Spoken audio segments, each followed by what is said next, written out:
Is North Korea still experiencing famine today? Have you ever wondered about the current state of food security in North Korea? The situation is quite alarming. North Korea is still facing severe food shortages that resemble famine conditions. This has been particularly true since the early 2020s. The government has even advised its citizens to tighten their belts until at least 2025. This reflects the ongoing hardship caused by border closures, especially with China. These closures have severely disrupted trade and food imports. Natural disasters have also played a role in this crisis. Floods and extreme weather events in recent years have worsened agricultural output and food availability.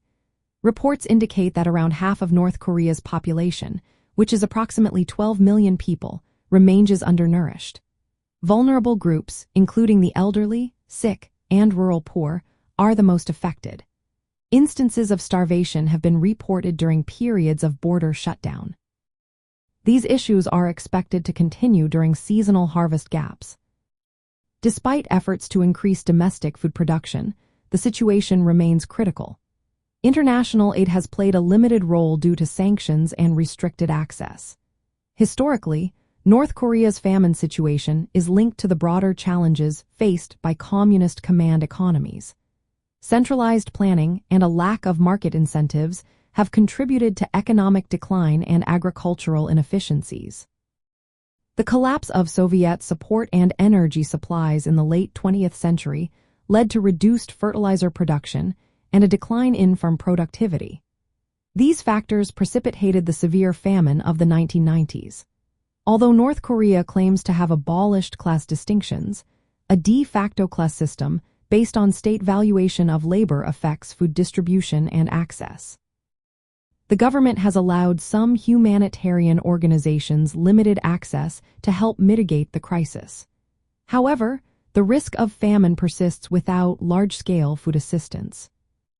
From the perspective of communism, North Korea's ongoing food crisis can be seen as a result of external pressures. Economic sanctions, border closures due to pandemic control, and natural disasters have all contributed. The government's emphasis on self-reliance and centralized control aims to protect sovereignty and maintain social order despite these hardships. The state's management of food distribution and attempts to increase domestic production reflected a commitment to socialist principles under difficult conditions. However, the persistence of famine conditions highlights the challenges faced by a centrally planned economy. It struggles to respond flexibly to crises without broader international cooperation. In summary, North Korea is still experiencing famine-like conditions today.